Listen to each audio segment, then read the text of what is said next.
Editors അവറിലേക്ക് സ്വാഗതം. പ്രധാന വാർത്തകൾ. Flexi Electronics and Home Appliances. Flexi. Life easy. Bar കോഴക്കേസിൽ സഭയിൽ ഇന്നും പ്രതിപക്ഷ പ്രതിഷേധം. പ്രായോഗിക മാറ്റങ്ങൾ മദ്യനയത്തെ കുറ്റമറ്റതാക്കാൻ ഇന്ന് മുഖ്യമന്ത്രി. നയം മാറ്റം ചർച്ച ചെയ്യാൻ നാളെ പ്രത്യേക മന്ത്രിസഭായോഗം. സോളാർ കേസിൽ മുഖ്യമന്ത്രിയെ കമ്മീഷൻ സാക്ഷിയായി വിസ്തരിക്കും. തിരുവഞ്ചൂർ രാധാകൃഷ്ണനും സാക്ഷി. ആദിവാസികളുടെ നിൽപ്പ് സമരം അവസാനിപ്പിക്കാൻ പ്രത്യേക പാക്കേജ്.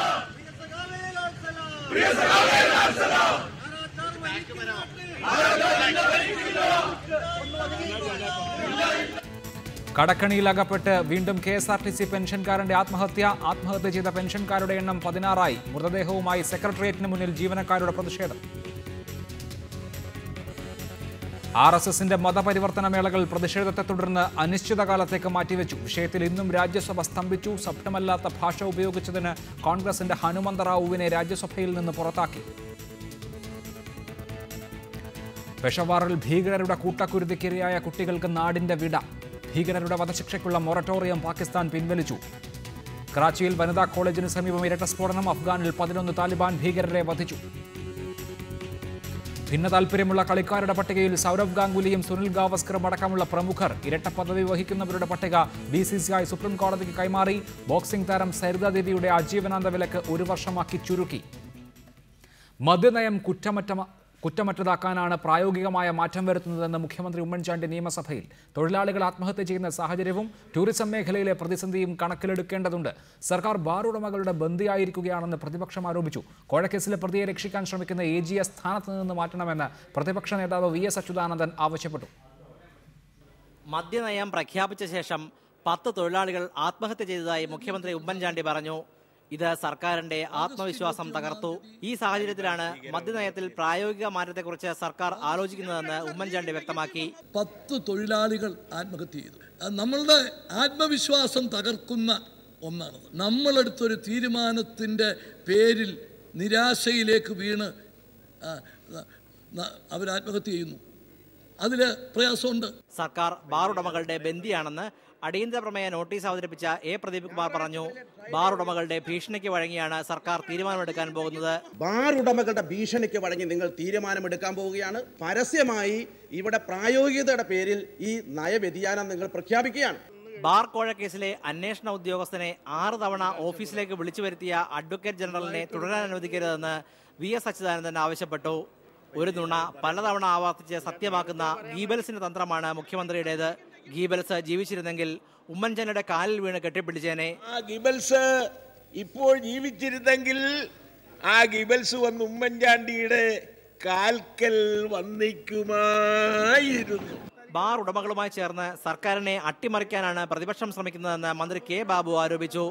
മദ്യനയം നടപ്പാക്കുമ്പോൾ KPCC മുൻ അധ്യക്ഷൻ ഉദയഭാനുവിന്റെ റിപ്പോർട്ട് സർക്കാർ കണക്കിലെടുക്കും. എങ്കിലും നയത്തിൽ അടിസ്ഥാനപരമായ മാറ്റമുണ്ടാകില്ലെന്നും മന്ത്രി പറഞ്ഞു. മുഖ്യമന്ത്രിയുടെയും എക്സൈസ് മന്ത്രിയുടെയും വിശദീകരണത്തിന്റെ അടിസ്ഥാനത്തിൽ അടിയന്തര പ്രമേയത്തിന് അനുമതി നിഷേധിച്ചു. തുടർന്ന് പ്രതിപക്ഷം നിയമസഭയിൽ നിന്ന് ഇറങ്ങിപ്പോയി. Reporter, Thiruvananthapuram. KN Khader MLA, സർക്കാർ chief PC George, Pradeep Kumar MLA, Shri Jacob George എന്നിവർ ചർച്ചയിൽ. ആദ്യം ശ്രീ KN ഖാദർ, നാളെ പ്രത്യേക മന്ത്രിസഭാ യോഗം ചേർന്ന് മദ്യനയത്തിൽ മാറ്റം വരുത്തുകയാണ്. മാറ്റങ്ങൾ എന്തൊക്കെ എന്നതിനെ സംബന്ധിച്ച് ഏകദേശ ധാരണ ഇപ്പോൾ എല്ലാ ആളുകൾക്കും ഉണ്ട്. മദ്യമുതലാളിമാരുടെ ഭീഷണിക്ക് വഴങ്ങി ഇങ്ങനെ ഒരു തീരുമാനമെടുക്കാൻ സർക്കാർ നിർബന്ധിതമായിരിക്കുകയാണ്. മദ്യനയം മാറ്റാതെ മുന്നോട്ട് പോകാനാകില്ല, സർക്കാർ തന്നെ വീഴും എന്നാണ് പ്രതിപക്ഷം ചൂണ്ടിക്കാണിക്കുന്നത്. അതാണോ കാരണം? പ്രതിപക്ഷം ചൂണ്ടിക്കാണിക്കുന്നത് ശരിയായ കാര്യമല്ല. മദ്യ രാജാക്കന്മാരുടെ യാതൊരു ഭീഷണിക്കും ഈ സർക്കാർ വഴങ്ങുന്ന പ്രശ്നമില്ല. പ്രായോഗികമായി മദ്യനയത്തിൽ എന്തെങ്കിലും ചെറിയ വ്യത്യാസങ്ങൾ വരുത്തും എന്ന ഒരു ധാരണ മാത്രമേ ഉള്ളൂ. അടിസ്ഥാനപരമായി ഈ നയങ്ങളിൽ നിന്ന് വ്യതിചലിക്കുന്ന യാതൊരു സാഹചര്യവും നിലവിലില്ല. നിങ്ങൾ പറയുന്നത് പോലെ ഈ വിഷയം ഒരുപാട് ദിവസം നിങ്ങൾക്ക് ചർച്ച ചെയ്യേണ്ടതായിട്ട് വരും എന്ന് എനിക്ക് തോന്നുന്നില്ല. ജനങ്ങളെ സംബന്ധിച്ച് കാര്യങ്ങളെല്ലാം അവർക്ക് വ്യക്തമാണ്. ഐക്യജനാധിപത്യ മുന്നണി ഗവൺമെന്റ് കേരളത്തിലെ മന്ത്രിസഭകളുടെ ചരിത്രത്തിൽ തന്നെ മദ്യവുമായി ബന്ധപ്പെട്ട വിഷയത്തിൽ വളരെ വ്യക്തമായ ഒരു നയം സ്വീകരിച്ച ഗവൺമെന്റാണ്. 418 ബാറുകൾ അടച്ചിട്ടത് തുറക്കാതിരിക്കാനും പിന്നീട് 312 ബാറുകൾ പൂട്ടാനും അതുപോലെ ബീവറേജസ് കോർപ്പറേഷൻ്റെ ഔട്ട്ലെറ്റുകളുടെ എണ്ണം കുറക്കാനുമൊക്കെ തീരുമാനിച്ച സർക്കാരാണിത്. ഇതുകൊണ്ട് തൊഴിൽ നഷ്ടപ്പെടാൻ ഇടയുള്ള തൊഴിലാളികൾക്ക് പ്രത്യേകമായിട്ടുള്ള പാക്കേജ് അംഗീകരിച്ച സർക്കാരാണിത്. അതുകൊണ്ട് ഈ സർക്കാരിനെ സംബന്ധിച്ച് മദ്യനയത്തിൻ്റെ കാര്യത്തിൽ ഇന്നേ വരെ ഏത് ഗവൺമെൻറ്റിനേക്കാളും ഭേദപ്പെട്ട ജനങ്ങൾക്ക് അനുകൂലമായ മദ്യവിരുദ്ധമായ ഒരു നിലപാട് സ്വീകരിച്ച ഒരു സർക്കാരാണിത്. പ്രതിപക്ഷം വളരെ ദുർബലമായി തീർന്നിരിക്കുന്നു. അവർക്ക് പ്രത്യേകമായ വിഷയങ്ങളൊന്നും ഇല്ലാത്തൊരു സാഹചര്യം. Shri K N A Khader, അങ്ങനെയാണ് എങ്കിൽ ഈ നയത്തിൽ യാതൊരു വിധത്തിലുള്ള മാറ്റവും വരുത്തേണ്ട കാര്യമില്ലല്ലോ, ഏതെങ്കിലും തരത്തിൽ വെള്ളം ചേർക്കേണ്ട കാര്യമില്ലല്ലോ. പക്ഷെ സർക്കാർ ഇപ്പോൾ പ്രായോഗികത എന്ന പേരിൽ മാറ്റങ്ങൾക്കൊരുങ്ങുകയാണ്. ഈ ചൂണ്ടിക്കാണിച്ച ടൂറിസം രംഗത്തെ പ്രശ്നവും തൊഴിൽ രംഗത്തെ പ്രശ്നവും ഇപ്പോഴല്ല ചൂണ്ടിക്കാണിക്കപ്പെടുന്നത്. ഈ മദ്യനയം രൂപീകരിച്ച ഘട്ടത്തിൽ, അതിനുശേഷം നടപ്പാക്കാൻ തുടങ്ങിയ ഘട്ടത്തിലൊക്കെ ചൂണ്ടിക്കാണിച്ചിരുന്നു. ആ സമയത്തൊന്നും ആ വാദം ചെവിക്കൊണ്ടിരുന്നില്ല സർക്കാർ. ഒക്ടോബർ 31-ാം തീയതിക്ക് ശേഷം മന്ത്രിസഭയിലെ പ്രധാനിക്ക് നേരെ ആരോപണം ഉയർന്നതിന് ശേഷം സർക്കാരിന് പൊടുന്നനവേ ഈ പ്രായോഗികതയെക്കുറിച്ച് ബോധോദയം ഉണ്ടായപ്പോഴാണ് സ്വാഭാവികമായും സംശയം ഉണ്ടാകുന്നത്. അത് പ്രതിപക്ഷത്തിന്റെ മാത്രം സംശയമല്ലല്ലോ. അഭിലാഷ്, നിങ്ങൾ തന്നെയാണ് കേരളത്തിലെ എക്സൈസ് വകുപ്പ് മന്ത്രിയെങ്കിലും കേരളത്തിൻ്റെ മുഖ്യമന്ത്രിയായിട്ട് നിങ്ങളെ നിയമിച്ചാൽ പോലും നിങ്ങൾക്ക് ചെയ്യാനാവാത്ത കാര്യങ്ങൾ ഇപ്പോൾ ഈ പറയുന്നത് പോലെ ചെയ്യാൻ സാധിക്കുകയില്ല. ഭരണം എന്ന് പറയുന്നത് പ്രായോഗികമായ കാര്യങ്ങൾ കൂടി ഉൾക്കൊണ്ടിട്ടുള്ള ഒന്നാണ്. ഈ ഗവൺമെൻറ്റിന് മദ്യം നിരോധിക്കുന്നതിനും സമ്പൂർണ്ണമായ നിരോധനം ഏർപ്പെടുത്തുന്നതിനും മദ്യവർജനം ഏർപ്പെടുത്തുന്നതിനും മദ്യത്തിൻ്റെ ലഹരിയിൽ നിന്ന് കേരളീയരെ മോചിപ്പിക്കുന്നതിനും ഉണ്ടായ അദമ്യമായ ആഗ്രഹത്തിൽ നിന്നാണ് ഏറ്റവും ശക്തമായ നിലപാടുകളിലേക്ക് ആദ്യം ഈ ഗവൺമെൻറ് പോയത്. ആ നിലപാട് എങ്ങനെയാണ് അതിൻ്റെ പ്രത്യാഘാതങ്ങളെന്നും അത് കേരളീയ ജീവിതത്തിലും കേരളത്തിൻ്റെ സമ്പദ് വ്യവസ്ഥയിലും ഒക്കെ എന്ത് മാറ്റങ്ങളാണ് ഉണ്ടാക്കുന്നതെന്നും വളരെ വേഗം മനസ്സിലായതിനെ തുടർന്ന് വളരെ അല്പസ്വല്പമായ ചില വ്യതിയാനങ്ങൾ അടിസ്ഥാനപരമായ നയങ്ങളിൽ വ്യത്യാസമില്ലാതെ വരുത്തുന്നതിനെക്കുറിച്ച് മാത്രമാണ് ആലോചിക്കുന്നത്. നിങ്ങൾ വിചാരിക്കുന്നത് പോലെ ഈ മദ്യനയത്തിൽ നിന്ന് പുറകോട്ട് പോകുന്ന പ്രശ്നമില്ല. കേരളത്തിൽ ഇന്നേ വരെ, ഞാൻ ആവർത്തിക്കുകയാണ്, ഇന്നേ വരെ ഉണ്ടായിട്ടുള്ളതിൽ വെച്ച് ഏറ്റവും മികച്ച ജനോപകാരപ്രദമായ മദ്യവിരുദ്ധ നയമാണ് ഈ സർക്കാർ ഇപ്പോൾ സ്വീകരിച്ചത്. തീർച്ചയായും ദയവായി തുടരുക Shri K N A Khader. Shri P C George, സർക്കാർ ചീഫ് വിപ്പ്, ടെലിഫോൺ ലൈനിൽ. ശ്രീ പി സി ജോർജ്, മദ്യനയത്തിൽ മാറ്റം വരുത്തിയില്ലെങ്കിൽ ഈ സർക്കാരിന് തന്നെ നിലനിൽക്കാൻ പറ്റില്ല എന്ന അവസ്ഥയിൽ നിർബന്ധിതമായതാണോ മാറ്റത്തിന്? പേടിപ്പിക്കരുതേ, ഞങ്ങളെ ഗവൺമെന്റിനെ പേടിപ്പിക്കരുത്, ആരും പേടിപ്പിക്കരുത്, പേടിക്കാൻ ഉദ്ദേശിക്കുന്നുമില്ല. ഇങ്ങനൊന്നും പറഞ്ഞാൽ ശരിയല്ല. അടിസ്ഥാനപരമായ യുഡിഎഫിന്റെ തീരുമാനത്തിൽ 1 ഇഞ്ച് ഒരു കഴഞ്ചി ഞങ്ങൾ പുറകോട്ട് പോകുന്നില്ല. 418 ബാറുകൾ പൂട്ടിയത് തന്നെയാ. 312 ബാറുകൾ പൂട്ടിയത് തന്നെയാ. അടുത്ത ഏപ്രിൽ 1-ാം തീയതി ശേഷം ഒരു ബാർ ഹോട്ടലും കാണില്ല 5 സ്റ്റാർ അല്ലാതെ. വളരെ വ്യക്തമാണ്, 5 സ്റ്റാർ അല്ലാതെ. പിന്നെയുള്ള എന്താ, ഞങ്ങളുടെ ഗവൺമെന്റ്, ഐക്യജനാധിപത്യത്തിന്റെ ഗവൺമെന്റ് ഈ നിമിഷം വരെ ഇപ്പോ ഉള്ള നമ്മുടെ വൈനും ബിയറും പാടും പൂട്ടിയിട്ടില്ല. നിലവിലുണ്ടതിപ്പോ. അത് സംബന്ധമായി എന്ത് വേണം? അതുപോലെ ക്ലബുകളിൽ ഇപ്പോൾ ഉണ്ട്, അത് സംബന്ധമായി എന്ത് വേണം? ഇതേ ചർച്ചയുള്ളൂ. അത് ഇതുവരെ യുഡിഎഫ് തീരുമാനിക്കാത്ത കാര്യമാണ്. പിന്നെ നിങ്ങൾ ഭീഷണിപ്പെടുന്ന എങ്ങനെ നോക്കുന്നത്? ആരുടെയും ഭീഷണിക്ക് വഴങ്ങി, ഒരുത്തരുടെ ഭീഷണിക്ക് വഴങ്ങാൻ ഈ ഗവൺമെന്റ് തയ്യാറില്ല. അങ്ങനെയാണെങ്കിൽ നല്ലത് ശ്രീ പി സി ജോർജ്, സ്വാഗതാർഹമാണ്. പക്ഷേ മുഖ്യമന്ത്രിയും എക്സൈസ് മന്ത്രിയും ഇന്ന് നിയമസഭയിൽ സംസാരിച്ചപ്പോഴും തൊഴിലാളികളുടെ പ്രശ്നങ്ങൾ കാണാതിരിക്കാനാകുമോ, ടൂറിസം രംഗത്തെ പ്രശ്നം കേൾക്കാതിരിക്കാനാകുമോ എന്നൊക്കെ ചോദിക്കുമ്പോൾ വ്യക്തമായിട്ടല്ല ഞാൻ പറയുന്നത്. ഒരു അക്ഷരം തെറ്റാൻ അനുവദിക്കുന്ന പ്രശ്നമില്ല. ഇവിടെ പൂട്ടിയ ബാറുകൾ പൂട്ടിയത് തന്നെ. പിടികിട്ടിയോ? പൂട്ടിയ ബാറുകൾ പൂട്ടിയത് തന്നെ. ആര് ശ്രമിച്ചാലും തുറക്കാൻ അനുവദിക്കുന്ന പ്രശ്നമില്ല. ഒരു കള്ളുഷാപ്പുകാരന്റെയും ഭീഷണിക്ക് മുമ്പിൽ ഐക്യജനാധിപത്യ മുന്നണി ഗവൺമെന്റ് വഴങ്ങുന്ന പ്രശ്നമില്ല. പിന്നെയുള്ളത് എന്താ, നാളിതുവരെയായി കുറേയേറെ ബിയർ പാർലറും വൈൻ പാർലറും നടക്കുന്നുണ്ട്. എന്ത് ചെയ്യണം? അത് ഇതുവരെ ഗവൺമെന്റ് ഒരു നയപരമായ തീരുമാനമെടുത്തിട്ടില്ല. യുഡിഎഫ് തീരുമാനമെടുക്കാൻ വേണ്ടി ഇന്നലെ ചേർന്നു. ആ യുഡിഎഫ് തീരുമാനം ഉണ്ടായത് എന്താ? യുഡിഎഫ് തീരുമാനം എന്ന് പറയുന്നത് ഗവൺമെന്റ് തീരുമാനിക്കാമെന്ന്. അത് പ്രായോഗികതയുടെ അടിസ്ഥാനത്തിൽ തീരുമാനിക്കാം. അത് ബിയർ പാർലറും വൈൻ പാർലറും വൈനും അല്ലാതെ ഫോറിൻ ലിക്കർ അല്ല. അതെന്ത് തീരുമാനിക്കണം? ടൂറിസത്തിന് നഷ്ടം പറയുന്നുണ്ട്, തൊഴിലാളികളുടെ, അതാണ് ആവർത്തിച്ച് വിശദീകരിക്കപ്പെടുന്നത്. ദയവായി തുടരണം ശ്രീ പി സി ജോർജ്. ഞാൻ അങ്ങയിലേക്ക് മടങ്ങി വരാം. ശ്രീ എ പ്രദീപ് കുമാർ, മാറ്റാൻ ഉദ്ദേശിക്കുന്ന അല്ലെങ്കിൽ സർക്കാർ പുതുക്കാൻ ഉദ്ദേശിക്കുന്ന കാര്യങ്ങളിൽ LDFന് മൗലികമായ അഭിപ്രായ വ്യത്യാസം ഏത് കാര്യത്തിലാണ്? ഈ നയം പ്രഖ്യാപിച്ചപ്പോൾ ഉടൻ സ്വാഗതം ചെയ്തിരുന്നു എങ്കിലും പിന്നീട് ഇതുണ്ടാക്കുന്ന സാമ്പത്തികമായ പ്രത്യാഘാതം പരിഗണിച്ചുള്ള പുനരാലോചന വേണം എന്ന് ഇടതുപക്ഷത്തു നിന്ന് തോമസ് ഐസക് അടക്കമുള്ളവർ ആവശ്യപ്പെട്ടിരുന്നു. തൊഴിലാളികളുടെ പ്രശ്നം ചൂണ്ടിക്കാണിച്ചതും നിങ്ങളാണ്, പിണറായി വിജയൻ അടക്കമുള്ളവർ അക്കാര്യം പറഞ്ഞിരുന്നു. അപ്പോൾ ഈ രണ്ട് കാര്യങ്ങളും, ടൂറിസം സെക്ടറിലെ കുഴപ്പങ്ങളും ഒപ്പം തൊഴിലാളികളെ സംബന്ധിച്ചുള്ള കാര്യങ്ങളും പരിഗണിച്ചുകൊണ്ട് മദ്യനയത്തെ കുറ്റമറ്റതാക്കാൻ, മുഖ്യമന്ത്രിയുടെ ഭാഷയിൽ പറഞ്ഞാൽ അങ്ങനെ ഒരു പുനരവലോകനം നടത്തുമ്പോൾ നിങ്ങൾക്ക് മൗലികമായ അഭിപ്രായ വ്യത്യാസമുള്ളത് ഏത് കാര്യത്തിലാണ്? ഞങ്ങളുടെ മൗലികമായ അഭിപ്രായ വ്യത്യാസം ഈ സർക്കാരിൻ്റെ അടിമുടി കാപട്യം നിറഞ്ഞ മദ്യനയത്തിൻ്റെ കാര്യത്തിലാണ്. ഇവർക്കിതിൽ യാതൊരു ആത്മാർത്ഥതയും ഇല്ലായിരുന്നു ഈ നയം കൊണ്ടുവരുന്ന സമയത്ത് തന്നെ. യഥാർത്ഥത്തിൽ നിങ്ങൾക്ക് എല്ലാവർക്കും അറിയാം, CAG നമ്മുടെ ബാറുകളുടെ ക്വാളിറ്റി സംബന്ധിച്ച് നടത്തിയ നിരീക്ഷണവും കോടതി ഇടപെടലും ആ പശ്ചാത്തലത്തിൽ വീണത് വിധിയാക്കുന്ന നിലയിലാണ് ഇവർ ഈ മദ്യനയം പ്രഖ്യാപിച്ചത്.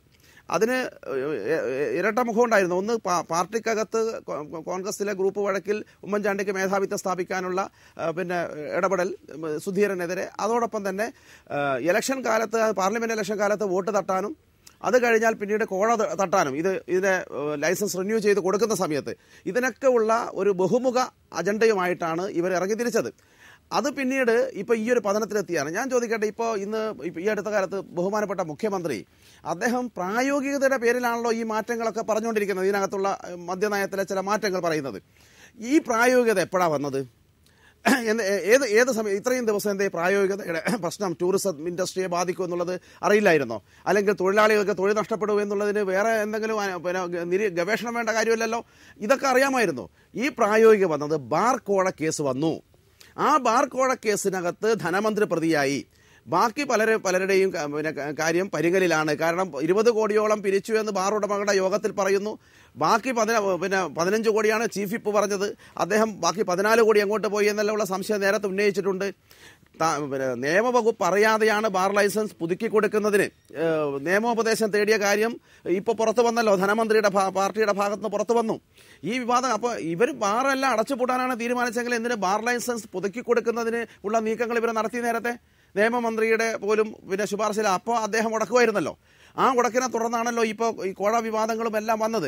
ഈ വരുന്ന 20-ാം തീയതി ബിജു രമേശ്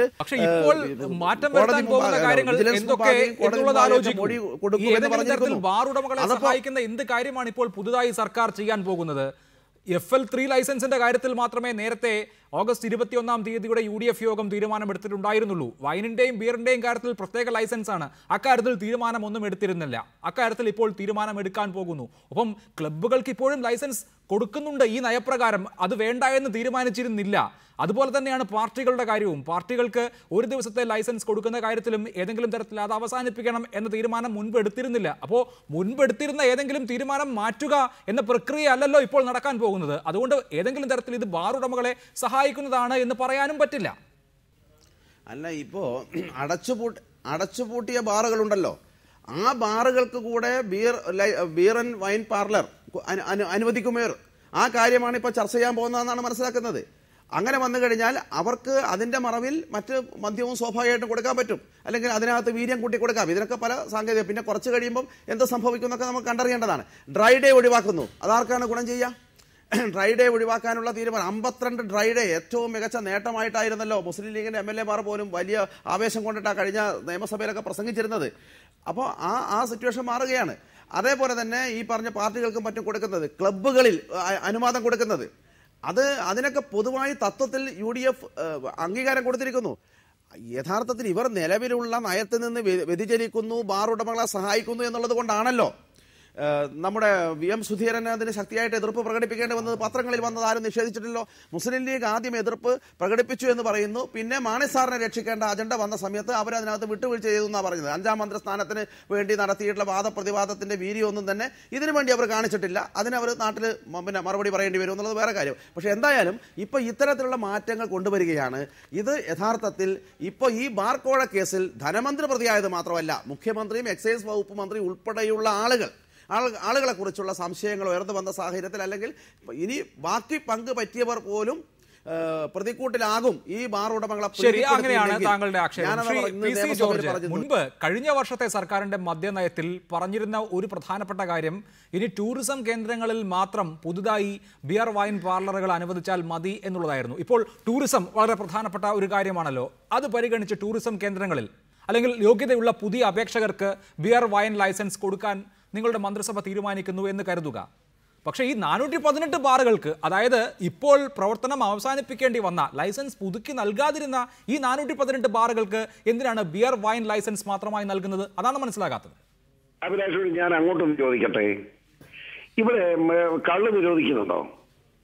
കള്ള് ചെത്തിക്കഴിഞ്ഞ് ഒരു മണിക്കൂർ കഴിഞ്ഞ് അതിനകത്ത് 17% ആൽക്കഹോൾ, അറിയാമോ? അപ്പൊ പിന്നെ 10% ബിയർ വൈനും 6% ബിയറും നിരോധിക്കണം എന്ന് പറഞ്ഞാൽ എന്താ അർത്ഥം ഇരിക്കുന്നത്? അപ്പൊ കള്ളിവിടെ നിരോധിക്കാൻ പറ്റും? പാവപ്പെട്ട കർഷകനും തൊഴിലാളിയും ജീവിക്കുന്നതല്ലേ, ആയിരക്കണക്കായ പരമ്പരാഗത വ്യവസായ നിൽക്കുന്ന മേഖലയല്ലേ അത്? ഒന്നും അറിയാതെ ചുമ്മാ അങ്ങ് പറയല്ലേ. അങ്ങനെയല്ല ശ്രീ പി സി ജോർജ്, ഇവിടെ വൈനോ ബിയറോ നിരോധിക്കണം എന്നല്ലല്ലോ പറഞ്ഞത്. ഈ 418 ബാറുകൾ പൂട്ടാനുണ്ടായ കാരണം CAG റിപ്പോർട്ട്, നിലവാരമില്ലായ്മ, ഇതൊക്കെ നമ്മുടെ മുന്നിലുണ്ടല്ലോ. ഞാൻ ചോദിക്കുന്നത്, ബാക്കിയുള്ള ബിയർ വൈൻ പാർലറുകളുടെ കാര്യം വിട്ടേക്കൂ, ഇവർക്ക് എന്തിനു കൊടുക്കണം എന്നുള്ളതാണ്. ഇവിടുത്തെ തൊഴിലാളിയുണ്ട് 1,00,000-ഓളം പാവപ്പെട്ട തൊഴിലാളി ജീവിതമാർഗം മുഴുവൻ ഹൈടെക് തടി വെച്ചിരിക്കുകയാണ്. അവരെ സംരക്ഷിക്കണം. അവർക്ക് സംരക്ഷിക്കാനുള്ള മാർഗം ഉണ്ടെന്ന് ആലോചിക്കണം. ഇനിയെങ്കിലും പാവങ്ങളുടെ ആത്മഹത്യ, പാവപ്പെട്ട ട്രാൻസ്പോർട്ട് തൊഴിലാളി ആത്മഹത്യ ചെയ്യുകയാണ്. ഇന്ന് ഒരു ആത്മഹത്യ കഴിഞ്ഞു. അപ്പൊ ആ നിലയ്ക്ക് പാവപ്പെട്ട ബാറിൽ പണിയെടുത്തിരുന്ന ആയിരക്കണക്കല്ല 10,000-കണക്കിന് തൊഴിലാളികളുണ്ട്. അവരെ ആത്മഹത്യ പറഞ്ഞു കൊടുക്കണമെന്ന് UDF കഴിയില്ല. ഞാൻ ചോദിക്കട്ടെ ബഹുമാനപ്പെട്ട പ്രദീപ് കുമാറിനോട്, ഞങ്ങൾ ഇപ്പോ ബാർ കൊടുക്കുന്നില്ല, മനസ്സിലായില്ലേ? ഫോറിൻ ലിക്കർ അനുവദിക്കില്ല എന്ന് പറഞ്ഞല്ലോ. അപ്പൊ അത് പറഞ്ഞുകൊണ്ട് നമ്മൾ വൈൻ കൊടുത്ത് കള്ളുഷാപ്പുകാരുടെ കോൺട്രാക്ടർമാരെ ചാക്കിടാൻ ശ്രമിക്കുന്നു എന്ന് പറയുമ്പോ നിങ്ങൾ എങ്ങനെയാ ശ്രമിക്കുന്നത്? നിങ്ങൾ ഇത് എതിർത്തിട്ട് നിങ്ങൾ വൈൻ കൊടുത്ത്, വൈൻ മാത്രമല്ല, നിങ്ങൾ അധികാരത്തിൽ വരും, ഉടനെ തന്നെ വരും, വേഗം നിങ്ങൾ ഞങ്ങളുടെ കൂടെ നിന്ന് കള്ളം പറ. അങ്ങനെ പറഞ്ഞു കഴിഞ്ഞാൽ നിങ്ങൾക്ക് ഞങ്ങൾ വരുമ്പോ രാജ്യം മുഴുവൻ ബാറോട്ടർ മുഴുവൻ തുറന്നു തരാമെന്ന് പറഞ്ഞിട്ടുണ്ടല്ലോ പ്രദീപ് കുമാറിന്റെ പാർട്ടി. അത് നിയമസഭയിലും ഉന്നയിക്കപ്പെട്ടിരുന്നു. അതിന് പ്രദീപ് കുമാറിന്റെ മറുപടിയിലേക്ക് വരുന്നതിന് മുൻപ് ശ്രീ ജേക്കബ് ജോർജ്, ഇപ്പോൾ എന്തായാലും മദ്യനയത്തിൽ മാറ്റം വരുത്തുന്നു എന്നുള്ളത് വ്യക്തമാണ്. ഉന്നയിക്കപ്പെട്ട 2 കാര്യങ്ങളും, ഒന്ന് ടൂറിസം രംഗത്തുണ്ടായ പിന്നോട്ടടി, അത് സത്യമാണ്. തൊഴിലാളികളുടെ പ്രശ്നങ്ങൾ മുഖ്യമന്ത്രി തന്നെ ചൂണ്ടിക്കാണിച്ചതുപോലെ ഈ നയം കൊണ്ട് 10-ലധികം തൊഴിലാളികൾ ആത്മഹത്യ ചെയ്യുന്ന ഒരു സ്ഥിതിവിശേഷം വന്നു. ആ അടിസ്ഥാനപരമായ യാഥാർത്ഥ്യങ്ങൾ ഉൾക്കൊണ്ടുകൊണ്ട് കാര്യങ്ങൾ കൃത്യമായി മനസ്സിലാക്കുന്ന സർക്കാരിന്റെ സ്വദേശീയപരമായ നീക്കമായി താങ്കൾ ഇതിനെ കാണുന്നുണ്ടോ? അല്ലെങ്കിൽ പ്രതിപക്ഷം ആരോപിക്കുന്നത് പോലെ ബാർ ഉടമകൾ ബന്ദിയാക്കി സർക്കാരിനെ കൊണ്ട് ഇതൊക്കെ ചെയ്യിക്കുകയാണോ? അല്ല, ബാർ ഉടമകൾ സർക്കാരിനെ ബന്ദിയാക്കി എന്നുള്ള പ്രതിപക്ഷത്തിൻ്റെ പരാമർശത്തോടെ എനിക്ക് യോജിപ്പില്ല. KM മാണി വിഷയമൊക്കെ ഉണ്ട്. പക്ഷേ എനിക്ക് തോന്നുന്നു മുഖ്യമന്ത്രി ഉമ്മൻചാണ്ടിക്ക് അന്നും ഇന്നും ഒരു യാഥാർത്ഥ്യ ബോധത്തോടെ പ്രായോഗിക നിലപാടോടെയുള്ള ഒരു സമീപനമായിരുന്നു ഈ വിഷയത്തോടുണ്ടായിരുന്നത്. പക്ഷേ KPCC അധ്യക്ഷൻ VM സുധീരൻ കടുംപിടുത്തം തുടർന്നപ്പോൾ മുഖ്യമന്ത്രി ഇങ്ങനെയൊരു നിലപാടിലേക്ക് പോകാൻ നിർബന്ധിതനാവുകയായിരുന്നു. അദ്ദേഹത്തിൻ്റെ മേൽ ഈ ഒരു തീരുമാനം അടിച്ചേൽപ്പിക്കുകയായിരുന്നു. ഇന്നിപ്പോഴിതാ 10-60,000-ലേറെ തൊഴിലാളികൾ, സാമാന്യം നല്ല, കേരളത്തിൽ കിട്ടാവുന്ന സാമാന്യം ഭേദപ്പെട്ട വരുമാനം കിട്ടിക്കൊണ്ടിരുന്നവരാണ് അവർ. ഒരു 20,000-25,000 രൂപ വരെയൊക്കെ മാസം ശമ്പളം കിട്ടിക്കൊണ്ടിരുന്നവർ, വരുമാനം കിട്ടിക്കൊണ്ടിരുന്നവർ, അവരൊക്കെ ലോൺ എടുത്തവർ, കുട്ടികളെ 10ാം ക്ലാസ്സിലും +2-നൊക്കെ പഠിപ്പിക്കുന്നവർ, അവരൊക്കെ പെരുവഴിയിലായില്ലേ? ഒരു വരുമാനമില്ലാതെ എത്ര മാസമായി കഴിയുന്നു? ഒരു സർക്കാരിന് അത് നോക്കി നിൽക്കാൻ പറ്റുമോ? രണ്ടാമത്തെ കാര്യം, ഒരു സാമ്പത്തിക സ്രോതസ് അടയുമ്പോൾ ആ സ്രോതസ് മാത്രമല്ല അടയുന്നത്, ബാറുകൾ അടയുമ്പോൾ ആ ബാറിനെ ചുറ്റിപ്പറ്റി ഒരു പ്രദേശത്ത് ഒരു വലിയ ജീവിതമുണ്ട്. ഓട്ടോറിക്ഷ ഓടിക്കുന്നവർ, ടാക്സി ഓടിക്കുന്നവർ, മീൻ കൊണ്ടു കൊടുക്കുന്നവർ, മാംസം കൊണ്ടു കൊടുക്കുന്നവർ, പച്ചക്കറി കൊണ്ടു കൊടുക്കുന്നവർ, പാചകം ചെയ്യുന്നവർ, ഒരു ബാർ ഹോട്ടലിൽ കുറഞ്ഞതൊരു 70-80 പേരുണ്ട്. അവർക്കൊക്കെ ജോലിയില്ലാതായിരിക്കുന്നു. അവരെ ചുറ്റിപ്പറ്റിയുള്ള വ്യവസായങ്ങളും കൊച്ചു കൊച്ചു വ്യവസായങ്ങൾ, സോഡ ഫാക്ടറികൾ തുടങ്ങിയ സ്ഥാപനങ്ങൾ ഇല്ലാതായിരിക്കുന്നു. ടൂറിസം മേഖല 20,000 കോടിയാണ് ടൂറിസം മേഖലയുടെ സംഭാവന കേരളത്തിൻ്റെ സമ്പദ് വ്യവസ്ഥയിലേക്ക്. അത് പ്രതിസന്ധിയിലായിരിക്കുന്നു. അതുകൊണ്ട് എനിക്ക് തോന്നുന്നു മുഖ്യമന്ത്രി ഉമ്മൻചാണ്ടി സുധീരൻ്റെ ശക്തമായ എതിർപ്പിനെ മറികടന്നുകൊണ്ട് ധീരമായ ഒരു നിലപാടാണ് സ്വീകരിച്ചിരിക്കുന്നത് എന്നാണ് എനിക്ക് തോന്നുന്നത്. അതിൽ രാഷ്ട്രീയമുണ്ടാവാം, ഉമ്മൻചാണ്ടിയുടെ രാഷ്ട്രീയമുണ്ടാവാം, കോൺഗ്രസിന്റെ രാഷ്ട്രീയമുണ്ടാവാം. പക്ഷേ എങ്കിൽ പോലും ഞാൻ കാണുന്നത് ധീരദാത്തമായ ഒരു നിലപാട് എന്ന നിലയ്ക്ക് തന്നെയാണ്. റൈറ്റ്, ദയവായി തുടരുക. ശ്രീ KN ഖാദർ, എന്തുകൊണ്ട് ഈ നയം മാറ്റുന്നു എന്ന് ചോദിക്കുമ്പോൾ ഇന്ന് മന്ത്രി K ബാബു സഭയിൽ ഉത്തരം പറയുന്നത് ആകെ കേരളത്തിന്റെ ഇമേജ് തകർന്നിരിക്കുന്നു എന്ന് ഇന്നത്തെ പത്രത്തിലുണ്ടല്ലോ. ഒരു സെമിനാറിൽ പിണറായി വിജയൻ തന്നെ സംസാരിച്ചല്ലോ, തൊഴിലാളികൾ ആകെ കഷ്ടത്തിലാണ്, ഈ നയം മാറ്റേണ്ടി വരും എന്നൊക്കെയാണ്. ഇതിനൊക്കെ അപ്പുറത്ത്, ഈ ടൂറിസവും തൊഴിലും എന്നതിനപ്പുറത്ത് സമഗ്രമായ ഒരു സോഷ്യൽ ഇമ്പാക്ട് സ്റ്റഡി, ഇങ്ങനെ ഒരു നയം നടപ്പാക്കി കുറച്ച് നാളുകളായി, എന്തെങ്കിലുമൊക്കെ പ്രതിഫലനങ്ങൾ എന്തായാലും നിശ്ചയമായും ഉണ്ടായി കാണുമല്ലോ.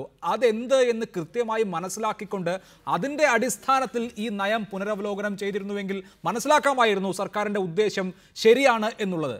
പക്ഷെ അങ്ങനെ അല്ലല്ലോ നടന്നത്, അല്ലെങ്കിൽ നടക്കുന്നത്. അല്ല, ഇതിൻ്റെ ഉദ്ദേശം എല്ലാവർക്കും വളരെ വ്യക്തമാണ്. ഇപ്പോൾ എൻ്റെ മാന്യ സ്നേഹിതൻ ശ്രീ ജേക്കബ് ജോർജ് നിങ്ങളുടെ ചോദ്യത്തിന് വളരെ വ്യക്തമായ ഉത്തരം ഇവിടെ നൽകിയിരിക്കുകയാണ്. വാസ്തവത്തിൽ അതേ ഉത്തരം തന്നെയാണ് ഞാൻ ആവർത്തിക്കേണ്ടത്. അത് ഞാൻ ആവർത്തിക്കുന്നില്ല. I appreciate the argument of mister Jacob George. പിന്നെ ഇത് മനസ്സിലാക്കാമായിരുന്നു എന്ന് അഭിലാഷ് പറഞ്ഞല്ലോ.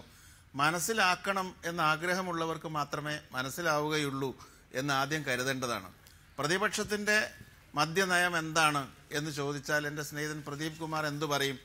അവരധികാരത്തിലേക്ക് തിരിച്ചു വരികയാണെങ്കിൽ തീർച്ചയായും ഇപ്പോൾ ഈ ഗവൺമെൻറ് തുടരുന്ന മദ്യനയം പൂർണ്ണമായും അപ്രായോഗികമാണ് എന്ന് മനസ്സിലാക്കി വളരെ അടിസ്ഥാനപരമായ ഭേദഗതികൾ തന്നെ വരുത്തുമെന്നും ഏതാണ്ട് പഴയതുപോലെ ഒരു മദ്യനയം തുടരുമെന്നും വളരെ വ്യക്തമാണ്. പക്ഷേ അത് ഇപ്പോൾ അവർ പറയാത്തത്, ഇപ്പോൾ ഐക്യജനാധിപത്യ മുന്നണി ഗവൺമെൻറ്റിനെയും ഉമ്മൻചാണ്ടിയെയും അടിക്കാനുള്ള വടികളിൽ ഒന്നായി ഇതിനെ കുറച്ച് ദിവസം ഉപയോഗിക്കാം എന്നുള്ളത് കൊണ്ടാണ്. പ്രതിപക്ഷത്ത് തന്നെയുള്ള ആളുകൾക്ക് കഴിഞ്ഞ ഏതാനും ദിവസങ്ങൾക്ക് മുമ്പുണ്ടായിരുന്ന വീറും വാശിയും ഇപ്പോൾ കാണാനില്ല. അവർ ഈ കാര്യത്തിൽ വളരെ ദുർബലമാണ്.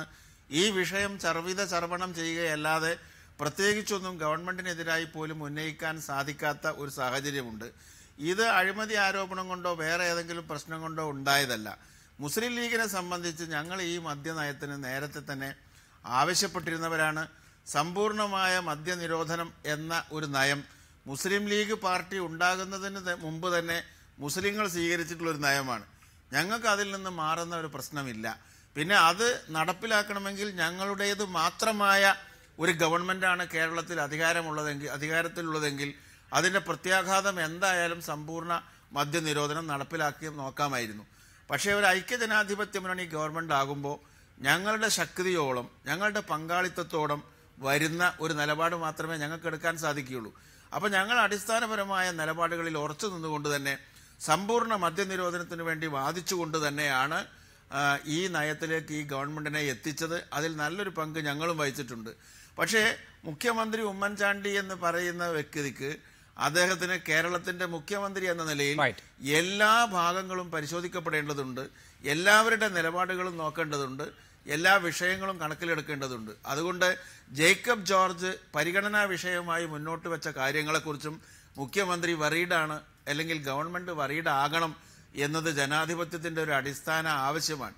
അതുകൊണ്ടാണ് ഈ ഗവൺമെൻറ് ഇപ്പോൾ നേരത്തെ PC ജോർജ് പറഞ്ഞത് വളരെ കറക്റ്റായിട്ടുള്ളൊരു കാര്യമാണ്. ഇവിടെ അടച്ചു പൂട്ടിയ ബാറുകളൊന്നും തുറക്കണം എന്ന് പുതുതായിട്ട് തീരുമാനിക്കുന്നില്ല. അതുപോലെ ബീർ വൈൻ വിൽപ്പന ഇവിടെ ഇപ്പോഴും അഭംഗുരം തുടർന്നുകൊണ്ടിരിക്കുകയാണ്. അതിൽ മാറ്റം വരുത്തണോ വേണ്ടയോ എന്ന കാര്യത്തെക്കുറിച്ച് ഐക്യജനാധിപത്യ മുന്നണി ആലോചിക്കുന്നേ ഉള്ളൂ.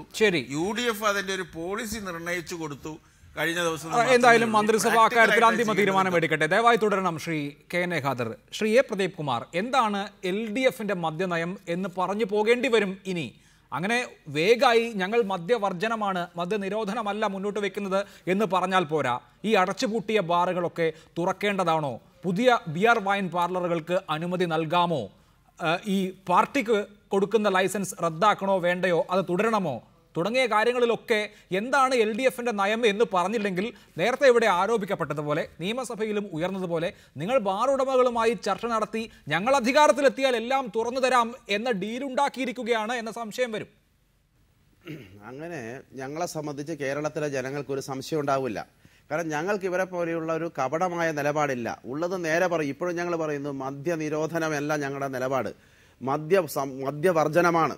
ആ മദ്യവർജനത്തിലൂടെ സമൂഹത്തെ മുഴുവൻ മദ്യാസക്തിയിൽ നിന്ന് വിമുക്തമാക്കുക എന്നുള്ളത് തന്നെയാണ്. അത് മാത്രമാണ് പ്രായോഗികം. കാരണം പലയിടങ്ങളിലും സമ്പൂർണ്ണ മദ്യനിരോധനം ഏർപ്പെടുത്തി പരാജയപ്പെട്ടിട്ടുണ്ട്. പിന്നെ ഇപ്പോൾ ഈ CNAG റിപ്പോർട്ടും കോടതി ഇടപെടലും അതിനെ തുടർന്ന് ഈ ഗവൺമെന്റ് അവരുടെ അവസരവാദ നിലപാടിന്റെ ഭാഗമായി ബാറുടമകളുമായി വിലപേശാനും പാർട്ടിക്കകത്ത ഗ്രൂപ്പ് വഴക്കിൽ മേൽക്കൈ നേടാനും വേണ്ടി നടത്തിയ ഒരു പൊറാട്ടു നാടകം, അതാണ് ഇപ്പോൾ ഉള്ള ഈ മദ്യനയം എന്ന് പറയുന്നത്. ആ മദ്യനയം സംബന്ധിച്ച് ഇപ്പം ഞങ്ങളുടെ അഭിപ്രായം പറയേണ്ട കാര്യമല്ല. അതിൻ്റെ ഉദ്ദേശശുദ്ധിയില്ലായ്മയും പൊള്ളത്തരവുമാണ് ഞങ്ങളിവിടെ തുറന്നു കാണിക്കുന്നത്. അതോടൊപ്പം തന്നെ ഇടതുപക്ഷ ജനാധിപത്യ മുന്നണി ഗവൺമെന്റ് അധികാരത്തിൽ വന്നാൽ സ്വീകരിക്കാൻ പോകുന്ന മദ്യനയം എന്താണെന്നുള്ളത് ആ ഗവൺമെന്റ് വരുന്ന സമയത്ത് ചർച്ച ചെയ്ത് സ്വീകരിക്കേണ്ട കാര്യമാണ്. അതിനകത്ത് എന്തായാലും അനർഹമായിട്ടുള്ള ബാറുകളെ പ്രോത്സാഹിപ്പിക്കുന്ന നിലപാടുകളോ അല്ലെങ്കിൽ അതേപോലെ തന്നെ യഥേഷ്ടം മദ്യം ലഭ്യമാക്കുന്ന സാഹചര്യം ഉണ്ടാവില്ല. നിലവിലുള്ള യാഥാർത്ഥ്യത്തിൽ നിന്നുകൊണ്ട് മദ്യവർജനത്തിലേക്ക് അതുപോലെ സമൂഹത്തെ മുഴുവൻ മദ്യാസക്തിയിൽ നിന്ന് വിമുക്തമാക്കാനുള്ള ഫലപ്രദമായ കർമ്മ പദ്ധതികൾ ഞങ്ങൾ തർക്കവിധേയമായ കാര്യങ്ങളിലുള്ള നിലപാട് പറയാമല്ലോ. 5 സ്റ്റാറിന് മാത്രം മതി ഇനി ബാർ എന്നുള്ളതാണ് ഈ സർക്കാരിന്റെ പ്രഖ്യാപിതമായ നയം. അത് തന്നെയാണോ നിങ്ങളുടെ നയം? അല്ലെങ്കിൽ 4 സ്റ്റാറിനും 2 സ്റ്റാറിനും 3 സ്റ്റാറിനും ഒക്കെ ബാർ ആകാമോ എന്നുള്ള ചോദ്യം. ഒപ്പം ബിയർ വൈൻ പാർലറുകൾ കൂടുതലായി അനുവദിക്കാമോ? നിലവിൽ ഇപ്പോൾ പൂട്ടിയ ബാറുകൾ അടക്കമുള്ളവയ്ക്ക് ഈ ബിയർ വൈൻ മാത്രമായി അനുവദിക്കാമോ? പാർട്ടികളുടെ കാര്യം, ക്ലബ്ബുകളുടെ കാര്യം, ഇവയിലൊക്കെ നിങ്ങൾക്കൊരു നിലപാടുണ്ടാകുമല്ലോ, അതെന്താണ്? അതിന് തീർച്ചയായിട്ടും നിലപാടുണ്ടല്ലോ. അതാണല്ലോ ഇന്ന് നിയമസഭയിൽ വളരെ കൃത്യമായിട്ട് ഞങ്ങൾ പറഞ്ഞത്. അതിനകത്ത് നിങ്ങളെ പോലെ വൺ വേർഡ് ആൻസർ പറയേണ്ട കാര്യമല്ല. അത് വിശദമായിട്ട് ഞങ്ങളിന്ന് ആ കാര്യത്തിനകത്ത് അവതരിപ്പിച്ചിട്ടുണ്ട്. ഇവിടെ ഈ യഥാർത്ഥത്തിൽ നമ്മുടെ കോടതികൾ തന്നെ ഇവരിപ്പോൾ 5 സ്റ്റാറിന് മാത്രം അനുമതി കൊടുക്കുകയും മറ്റുള്ളവർക്ക് കൊടുക്കാതിരിക്കുകയും ചെയ്തതിനെ സംബന്ധിച്ച് പറഞ്ഞത് നമ്മുടെ നമ്മുടെ ഭരണഘടനയിലെ തന്നെ ഫണ്ടമെന്റൽ റൈറ്റ്സിനെതിരാണ്. ഈ നീതിയിലുള്ളൊരു തുല്യതയുണ്ടല്ലോ, ഇക്വാലിറ്റി ബിഫോർ ലോ, ആ കാര്യം ഉൾപ്പെടെ ചൂണ്ടിക്കാണിച്ചിരിക്കുന്നു. ആ നിലയിൽ കോടതികൾക്ക് പോലും ഇടപെട്ട് ഇവർക്ക് ഈ ബാർ ഉടമകൾക്ക് അനുകൂലമായി അടച്ചുപൂട്ടിയ അർഹതയില്ലാത്ത ബാറുകൾ തുറന്നു കിട്ടുന്നതിനാവശ്യമായ പഴുതിട്ടുകൊണ്ടാണ് ഇവർ നയാവിഷ്കരിച്ചത്. അതിനെക്കുറിച്ചാണ് നിങ്ങൾ ചർച്ച ചെയ്യേണ്ടത്. അനർഹമായിട്ട് നിലവാരമില്ലാത്ത ബാറുകൾ തുറന്നു കൊടുക്കണം എന്നുള്ള അഭിപ്രായം ഞങ്ങളെ സംബന്ധിച്ചിടത്തോളം ഇല്ല. ഞങ്ങൾ ഒരു കാര്യം പറഞ്ഞു, മദ്യവർജനമാണ് ഞങ്ങളുടെ നയമെങ്കിൽ പോലും ഇവർ പ്രഖ്യാപിച്ച ഈ നയമുണ്ടല്ലോ, UDF ഗവൺമെന്റ്, അതിനെ ഞങ്ങൾ എതിർത്തിട്ടില്ല. അത് വിജയിച്ച് അതുവഴി ഈ സമൂഹം മദ്യത്തിൽ നിന്ന് വിപത്തിൽ നിന്ന് രക്ഷപ്പെടട്ടെ എന്നുള്ള നിലപാടിനെ ഞങ്ങൾ എടുത്ത്. പക്ഷേ ഇവരുടേത് ആത്മാർത്ഥതയില്ലാത്ത അടിമുടി കാപട്യം നിറഞ്ഞ നയമാണ്. നിങ്ങൾ നോക്കൂ, ഈ കോടതികളിൽ നിന്ന് ഇപ്പോൾ 22 ബാറുകൾക്ക് ലൈസൻസ് കൊടുക്കാനുള്ള ഡയറക്ഷൻ വരുന്നു. അതിനു മുമ്പ് 10 തുറന്നു കൊടുക്കാനുള്ള ഡയറക്ഷൻ വരുന്നു. ഇവിടെ എല്ലാം ഈ ഗവൺമെന്റ് കേസുകൾ തോറ്റുകൊടുക്കുകയാണ്. അത് വളരെ പ്രധാനപ്പെട്ട ഒരു ആരോപണമാണ്. ശ്രീ PC ജോർജ്, കോടതി വഴി ഈ ബാറുകളൊക്കെ തുറക്കുന്ന ഒരു സാഹചര്യം ഞാനല്ല KPCC പ്രസിഡന്റ് VM സുധീരൻ തന്നെ ചൂണ്ടിക്കാണിച്ചതാണ്. അത് എങ്ങനെ സംഭവിക്കുന്നു? ഈ ഭരണഘടനാപരമായ തുല്യത ചൂണ്ടിക്കാണിച്ചാണ് 4 സ്റ്റാറുകൾക്ക് ഹൈക്കോടതി സിംഗിൾ ബെഞ്ച് അനുമതി നൽകിയിരിക്കുന്നത്. 3 സ്റ്റാറുകളും 2 സ്റ്റാറുകളും ഇടക്കാല ഉത്തരവ് സമ്പാദിച്ചു. ഈ ന്യൂ ഇയർ ക്രിസ്മസ് വേളയിലും അവർ പ്രവർത്തിച്ചുകൊണ്ടേ ഇരിക്കുകയാണ്. അവർ ഒരുപക്ഷെ ഇതേ കാര്യങ്ങൾ തന്നെ ഉന്നയിച്ച് അവരുടെ പ്രവർത്തനാനുമതി നീട്ടിയെടുത്തേക്കാം. പിന്നെ ഈ ഡ്രൈ ഡേയുടെ കാര്യം സർക്കാരും അങ്ങ് നീക്കിക്കൊടുത്താൽ എല്ലാം പഴയതുപോലെ ആയില്ലേ?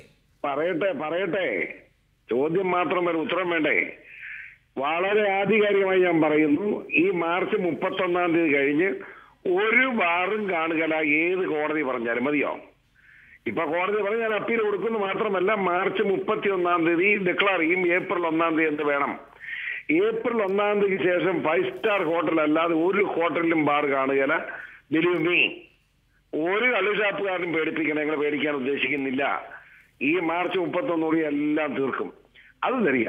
ഇപ്പൊ പറഞ്ഞിട്ടുണ്ടാവും അവരുടെ കോടതി അല്ലെങ്കിൽ മറ്റേ കടലാസ് ഒക്കെ പറഞ്ഞ് അതിന്റെ അടിസ്ഥാനത്തിൽ ചില നീക്കമൊക്കെ ഉണ്ടാവും. പക്ഷെ മാർച്ച് 31 കഴിഞ്ഞ് ഏപ്രിൽ 1 വരുമ്പോ 5 സ്റ്റാർ ഹോട്ടൽ അല്ലാതെ ഒരു ഹോട്ടലിലും ബാർ കാണുകയില്ല. എഴുതിയിട്ടോ.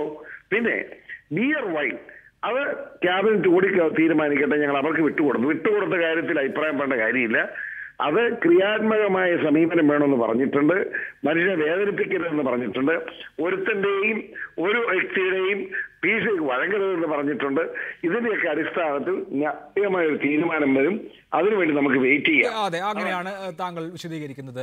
ശ്രീ ജേക്കബ് ജോർജ്, കഴിഞ്ഞ ഏപ്രിൽ 1 418 ബാറുകളുടെ ലൈസൻസ് പുതുക്കി കൊടുക്കേണ്ട എന്ന് തീരുമാനിച്ചതുപോലെ ഈ ഏപ്രിൽ 1 മന്ത്രിസഭാ യോഗം ചേർന്ന് 5 സ്റ്റാർ ഒഴികെയുള്ള ഒരു ബാറിൻ്റെയും ലൈസൻസ് പുതുക്കി നൽകേണ്ട എന്ന് തീരുമാനിക്കുകയും അത് നടപ്പാക്കുകയും ചെയ്യുമെന്ന് താങ്കൾ വിശ്വസിക്കുന്നുണ്ടോ?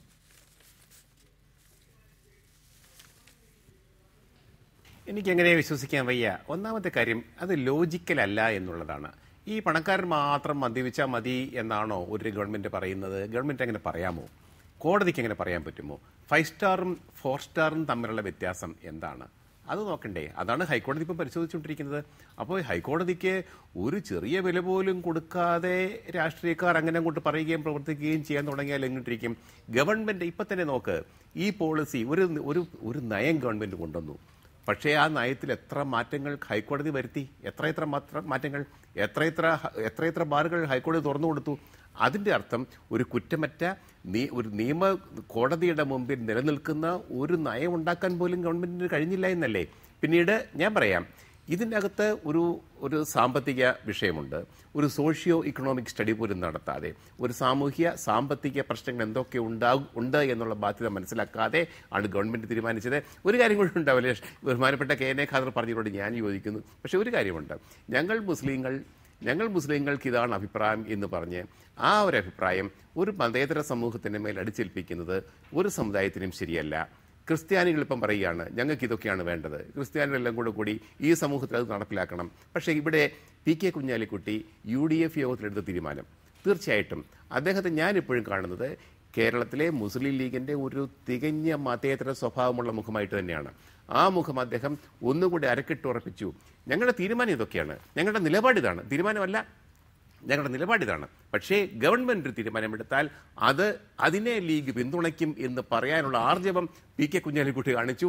അതാണ് അഭിനന്ദനീയം. ഇന്നത്തെ കേരളത്തിൻ്റെയും ഇന്ത്യയുടെയും മതേതര സമൂഹത്തിൻ്റെ പശ്ചാത്തലത്തിൽ എന്നാണ് എനിക്ക് പ്രത്യേകം പറയാനുള്ളത്. അതുകൊണ്ട് മുസ്ലിങ്ങളാണ് ക്രിസ്ത്യാനികളാണ് എന്ന് പറഞ്ഞിട്ട് ആരും മുന്നോട്ട് വന്ന് അതൊക്കെ അടിച്ചേൽപ്പിക്കാൻ, ഈ സമൂഹത്തിൻ്റെ മേൽ അടിച്ചേൽപ്പിക്കാൻ ശ്രമിക്കരുത്. ബഹുമാനപ്പെട്ട KN ഖാദറിനോടുള്ള എൻ്റെ എല്ലാ ബഹുമാനങ്ങളും വെച്ചുകൊണ്ട് ഞാൻ പറയുകയാണ്. ശ്രീ KN ഖാദർ, മദ്യലഭ്യത കുറയുമോ ഇല്ലയോ എന്നുള്ളതാണല്ലോ പ്രധാനപ്പെട്ട വിഷയം. ഈ മാർച്ച് 31-ാം തീയതി വരെയേ ഈ ബാറുകളൊക്കെ, ഇപ്പോൾ പ്രവർത്തിക്കുന്ന ബാറുകളൊക്കെ പ്രവർത്തിക്കൂ, അതിനുശേഷം ഞങ്ങൾ 5 സ്റ്റാറിന് മാത്രമേ കൊടുക്കൂ എന്ന് ഇപ്പോൾ പറയാം. പക്ഷേ 5 സ്റ്റാറിനെ മദ്യക്കച്ചവടത്തിന് അനുവദിക്കുക, ബെവ്കോയെ മദ്യക്കച്ചവടത്തിന് അനുവദിക്കുക, ബിയർ വൈൻ പാർലറുകളെ അനുവദിക്കുക, അങ്ങനെ വരുമ്പോൾ ഇതേ ഭരണഘടനാപരമായ തുല്യത ചൂണ്ടിക്കാണിച്ച് മറ്റ് കച്ചവടക്കാർക്ക്, അവസരം നിഷേധിക്കപ്പെട്ട കച്ചവടക്കാർക്ക് വീണ്ടും കോടതിയെ സമീപിക്കാനാകും. അവർക്ക് അനുകൂലമായ ഉത്തരവ് കിട്ടും എന്ന് നമ്മൾ പ്രതീക്ഷിക്കേണ്ടിയും വരും. കാരണം ഭരണഘടനയുടെ നിർദ്ദേശക തത്വങ്ങളിൽ പറയുന്നത് പോലെയുള്ള ഒരു മദ്യനിരോധനം സംസ്ഥാന സർക്കാർ നയപരമായി തീരുമാനിച്ച് ഇവിടെ നടപ്പാക്കുന്നില്ല. മറിച്ച് സെലക്റ്റീവായ ഒഴിവാക്കലുകളാണ് നടത്തുന്നത്. ആ ഒഴിവാക്കലുകളെ നിയമപരമായി ചോദ്യം ചെയ്യാനുള്ള എല്ലാ പഴുതുകളും അനുവദിച്ചുകൊണ്ട് ഞങ്ങളിതാ ഘട്ടം ഘട്ടമായി മദ്യനിരോധനം നടപ്പാക്കുകയാണ് എന്ന് അവകാശപ്പെടുന്നത് എന്തിനാണ്? ഇല്ല, ഇതിപ്പോൾ ഇതുവരെ പറഞ്ഞ കാര്യങ്ങൾ തന്നെയാണ് വീണ്ടും ചോദിക്കുന്നത്. ഞാൻ ആദ്യം ശ്രീ ജേക്കബ് ജോർജ് പറഞ്ഞ കാര്യത്തിന് പറഞ്ഞു, ഞാൻ ഈ മുസ്ലിം ലീഗ് ഇങ്ങനെ ഒരു നയം സ്വീകരിക്കുന്നതിൻ്റെ പശ്ചാത്തലവും അതിൻ്റെ പഴക്കവും മനസ്സിലാക്കാൻ വേണ്ടി മാത്രം പറഞ്ഞതാണ്. കുഞ്ഞാലിക്കുട്ടി മുസ്ലിം ലീഗിൻ്റെ നേതാവാണ്, അദ്ദേഹവും ഞങ്ങളും എല്ലാം പറയുന്ന ഒരേ കാര്യം തന്നെയാണ്. ഞങ്ങൾ ഈ കാര്യത്തിൽ വളരെ സെക്കുലറായിട്ടുള്ള നിലപാടാണ് എടുത്തിട്ടുള്ളത്. പക്ഷേ ആ സെക്കുലറിസം എന്ന് പറഞ്ഞാൽ സെക്കുലറിസ്റ്റ് ആയതുകൊണ്ട് മദ്യത്തെ പ്രോത്സാഹിപ്പിക്കണമെന്നില്ല, അതൊരു പോളിസി എന്നുള്ള നിലയല്ല. ഞങ്ങൾ മാത്രമല്ലല്ലോ, അപ്പം മദ്യവർജനമാണ് ഞങ്ങളുടെ നയം എന്ന് പ്രദീപ് കുമാർ പറഞ്ഞു. അവർ മദ്യം കഴിക്കാൻ പാടില്ലെന്ന് പ്രസംഗിക്കും എന്നാണ് പറഞ്ഞത്. ഞങ്ങളത് പ്രായോഗികമായിട്ട് മദ്യം കഴിക്കാനുള്ള സാഹചര്യങ്ങൾ ഒഴിവാക്കുന്നതിനുള്ള പ്രായോഗിക നടപടികൾ സ്വീകരിക്കും എന്നാണ് പറഞ്ഞത്. അവർ വഴിയിൽ നിൽക്കുകയാണ്. അത് സംബന്ധിച്ച് ഒരു ആശയ സമരത്തിന് അവർ തയ്യാറാണ്. അത് പ്രായോഗികമാക്കുക എന്നുള്ളത് മറ്റൊരു പ്രവൃത്തിയാണ്. അപ്പോൾ ഈ ഗവൺമെൻറ് എന്ന് പറയുമ്പോൾ ഒരു ജനാധിപത്യ ഗവൺമെൻറ്റിൽ എല്ലാവരുടെ അഭിപ്രായം കണക്കിലെടുക്കണ്ടേ? കോടതി ഇതിൻ്റെ ഒരു ഭാഗമല്ലേ? അപ്പോൾ കോടതിക്ക് ഇത് കാര്യങ്ങൾ പരിശോധിക്കുവാനുള്ള സൗകര്യമുണ്ട്. കോടതി അതിൽ ന്യായമായ കാര്യങ്ങൾ നീതിപൂർവ്വം തീരുമാനിക്കും. ബഹുമാനപ്പെട്ട കോടതികളുടെ തീരുമാനം നടപ്പിലാക്കാനുള്ള ബാധ്യത ഗവൺമെൻറ്റിനുണ്ട്. കോടതികൾക്ക് മദ്യ രാജാക്കന്മാരുടെ ഭീഷണി ഉള്ളത് കൊണ്ടാണ് കോടതി ഇങ്ങനെ തീരുമാനിക്കുന്നതെന്ന് നിങ്ങളൊക്കെ പറയാണ്ടിരിക്കുന്നത് വലിയ ഭാഗ്യം. അതാണ് കോടതികൾക്ക് അവരുടെ അഭിപ്രായം പറയാം. നീതി ഏത് വിഷയം നടപ്പിലാക്കുമ്പോഴും ഏത് നിയമം നടപ്പിലാക്കുമ്പോഴും ഇതുപോലുള്ള പ്രശ്നങ്ങളൊക്കെ വരിക സ്വാഭാവികമാണ്. കേരളവും ഇന്ത്യയും ഇത്രയേറെ നിയമങ്ങളുള്ള രാജ്യം വേറെയില്ല. ഈ നിയമങ്ങളൊക്കെ ലംഘിക്കപ്പെടാനുള്ളത് കൂടിയാണ് എന്ന് നമുക്കെല്ലാം അറിയാം.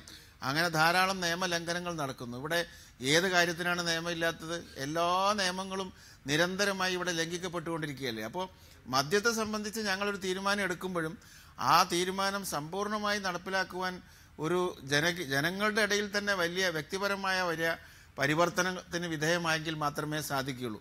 മദ്യത്തെ വളരെ ശക്തമായി അനുകൂലിക്കുന്ന ആരും ഒരു പക്ഷേ ഇവിടെ കാണുകയില്ല. ഒരു പാർട്ടിയും പൂർണ്ണമായി മദ്യത്തിൻ്റെ കൂടെയല്ല. കോൺഗ്രസ് മദ്യത്തിന് അനുകൂലമല്ല, കമ്മ്യൂണിസ്റ്റുകൾ മദ്യത്തിന് അനുകൂലമല്ല, മുസ്ലിം ലീഗ് മദ്യത്തിന് അനുകൂലമല്ല. പക്ഷേ നമ്മുടെ നാട്ടിൽ സ്വാഭാവികമായും വളരെയേറെ മദ്യവിപത്ത് വർദ്ധിച്ചു വരുമ്പോൾ അതിന് കടിഞ്ഞാണിടേണ്ടത്, തടയേണ്ടത്, നിയന്ത്രിക്കേണ്ടത് ഒരു സാമൂഹ്യ ബാധ്യത കൂടിയായതുകൊണ്ടാണ്. ഇതിന് സാമ്പത്തിക പ്രത്യാഘാതങ്ങളുണ്ട്, സാമൂഹികമായ പ്രത്യാഘാതങ്ങളുണ്ട്, മറ്റു തരത്തിലുള്ള പ്രത്യാഘാതങ്ങളുണ്ട്. ഏത് നിയമം നടപ്പിലാക്കുമ്പോഴും അതുപോലെ ഉണ്ടാവും.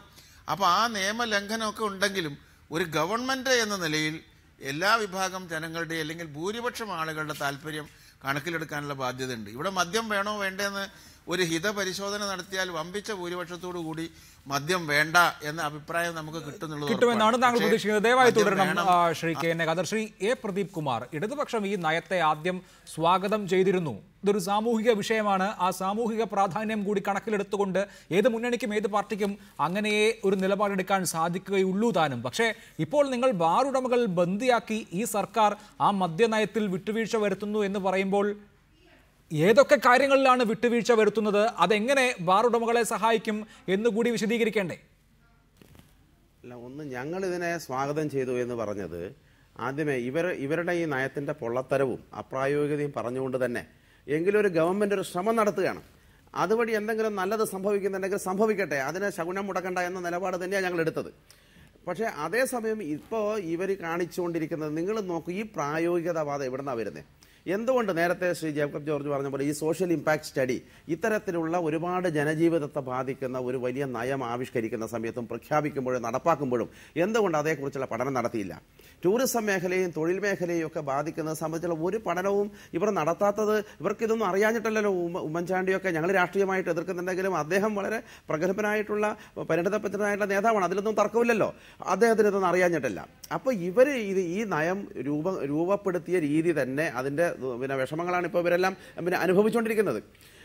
ഇവിടെ ഞാൻ പറഞ്ഞു വന്നത് വെച്ചാൽ ഇതിനകത്ത് ഇപ്പോൾ ഈ പ്രായോഗികതാവാദത്തിൻ്റെ ഭാഗമായിട്ട് നമ്മുടെ ബാറുകാർക്ക് ഏതെങ്കിലും നിലയിലുള്ള ആശ്വാസം, ഇപ്പോൾ ഡ്രൈ ഡേ ഒഴിവാക്കുന്നതിൻ്റെ ഭാഗമായും ബിയർ വൈൻ പാർലറുകൾ അനുവദിക്കാൻ ഇവർ നീക്കം നടത്തുന്നതും അതിപ്പോൾ ക്യാബിനറ്റ് തീരുമാനിക്കാൻ പോവല്ലേ.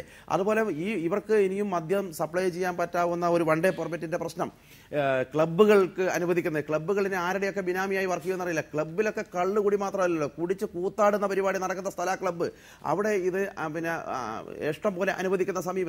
ഇതൊക്കെ വരുന്നത് ഏതൊരു സാഹചര്യത്തിലാണ്? ഞാൻ പറഞ്ഞത് ഈ ബാർക്കോഴ കേസും അതിൽ ഇപ്പോൾ പ്രതിക്കൂട്ടിലായി നിൽക്കുന്ന ഗവൺമെൻറ്, അത് ബഹുമാനപ്പെട്ട നമ്മുടെ ധനമന്ത്രി മാത്രമല്ല മറ്റുള്ളവർ, ഇനി അവർ ബാർ ഉടമകൾ മൊഴി കൊടുത്താൽ സംഭവിക്കാവുന്നത്. അപ്പോൾ ബിജു രമേശ് മറ്റേ ബാർ ഉടമകളുടെ യോഗത്തിൽ പറഞ്ഞത് ഈ ഗവൺമെൻറ് ഒടിക്കണോ വളക്കണോ, എന്തിനും ആയുധം നമ്മുടെ കയ്യിലുണ്ടെന്നാണ് എന്ന് പറഞ്ഞാൽ. അതുകൊണ്ടാണ് ഞാൻ പറഞ്ഞത് ആ പറഞ്ഞ ബിജു രമേശിനെതിരെ ഒരു ചെറുവിരൽ അനക്കാൻ ഇവർക്ക് കഴിഞ്ഞിട്ടില്ല. ഇവർ നിഷ്കളങ്കരാണെങ്കിൽ. അപ്പോൾ ഇവർക്ക് ഒടിക്കാനും വളക്കാനും കഴിയുന്ന പരുവത്തിന് ഗവൺമെൻറ് എത്തിയെന്ന് പറഞ്ഞാൽ അതാ പറഞ്ഞത് ബന്ദിയാക്കപ്പെട്ടിരിക്കുന്നു. അതുകൊണ്ട് അവരുടെ കൽപ്പനകൾക്ക് വിധേയമായി പ്രവർത്തിക്കേണ്ട അവസ്ഥ ഇപ്പോൾ വന്നിരിക്കുന്നു. അത് സ്വയം കൃതാനർത്ഥം സ്വന്തം ചെയ്തി കൊണ്ടുണ്ടായതാണ്. ഇവരുമായിട്ടുള്ള അധാർമിക ബന്ധം, അനഭിലഷണീയമായ ഇടപാടുകൾ, വാങ്ങൽ കൊടുക്കലുകൾ ഇതിൻ്റെ ഭാഗമായി വന്നിരിക്കുന്നതാണ്. അപ്പോൾ ആ ഒരു സാഹചര്യത്തിൽ അവിടെയാണ് ഇവർ ഇതിന് നിർബന്ധിക്കപ്പെടുന്നത്. മാത്രമല്ല ഇനി ചെയ്യുന്ന കാര്യം ഞാൻ പറയട്ടെ, എങ്ങനെയാണ് ബാറിനെ സഹായിക്കുന്നത് ചോദിച്ചില്ലേ? ഈ കോടതികളിൽ കേസുകൾ വരികയാണ്. ഇവിടെ നേരത്തെ PC ജോർജ് പറഞ്ഞു, ഏത് കോടതി പറഞ്ഞാലും ഏപ്രിൽ മാസത്തിന് ശേഷം ഉണ്ടാവില്ല. വെറുതെ പറയില്ല, അതുപോലും ബോധപൂർവ്വം പറയുന്നത് കോടതിയെ പ്രകോപിപ്പിക്കാനാണ്. എന്നിട്ട് ബാറുകാർക്ക് അനുകൂലമായിട്ട് തീരുമാനം ഉണ്ടാവണം. ഇവിടെ 22 10 ബാറുകളൊക്കെ അനുമതിക്ക് ഉത്തരവുകൾ വന്നതൊക്കെ അവിടെ ഇവരുടെ നയത്തെ ഇവർക്ക് ഡിഫെൻഡ് ചെയ്യാൻ പറ്റുന്നില്ല. കോടതി കേസ് നടത്താൻ പോകുന്നവരാണ്. ബാർ കോഴ കേസിലെ പ്രതിക്ക് വേണ്ടി നിയമോപദേശം കൊടുക്കാൻ വീട്ടിലേക്ക് ചെല്ലുന്ന അഡ്വക്കേറ്റ് ജനറലിന്റെ ആഫീസാണ് ഈ സർക്കാരിൽ കേസ് ഡിഫെൻഡ് ചെയ്യുന്നത്. തീർച്ചയായിട്ടും അഡ്വക്കേറ്റ് ജനറലിന്റെ ഓഫീസാണ്. പക്ഷേ ആ അഡ്വക്കേറ്റ് ജനറലിന്റെ ആഫീസ് എല്ലാ അധാർമികതയുടെയും വളതലമായിട്ടുണ്ട്. അഡ്വക്കേറ്റ് ജനറലിനെ മാറ്റണം എന്നുള്ള ആവശ്യം ഇന്ന് അത് ഗവൺമെന്റ് നിയോഗിക്കുന്നതാണെങ്കിൽ പോലും ഗവൺമെന്റിന്റെ ഒരു ഡിപ്പാർട്ട്മെന്റ് അല്ല അഡ്വക്കേറ്റ് ജനറൽ ആഫീസ്. അതിന് വ്യത്യസ്തമായിട്ട് സർക്കാരിന്റെ താല്പര്യമാണ്. അല്ലാതെ തീർച്ചയായും ഈ കാര്യങ്ങളൊക്കെ താങ്കൾ നിയമസഭയിലും ഉന്നയിക്കുകയുണ്ടായി. ഏതായാലും പ്രായോഗികതയാണോ അല്ലെങ്കിൽ ബാർ ഉടമകൾ വളച്ചതാണോ ഇങ്ങനെ ഒരു നയംമാറ്റത്തിന് കാരണമെന്ന തർക്കം വരും ദിവസങ്ങളിലും തുടരും. പ്രതിപക്ഷം വളരെ ശക്തമായി ഈ നയം മാറ്റം ഒരു വെള്ളം ചേർക്കലാണ് എന്ന ആക്ഷേപം ഉന്നയിക്കുന്നുണ്ട്. വളരെ നന്ദി ചർച്ചയിൽ പങ്കെടുത്തതിന് Shri A Pradeep Kumar, Shri K N Khader, Shri PC George, Shri Jacob George. ഇടവേള.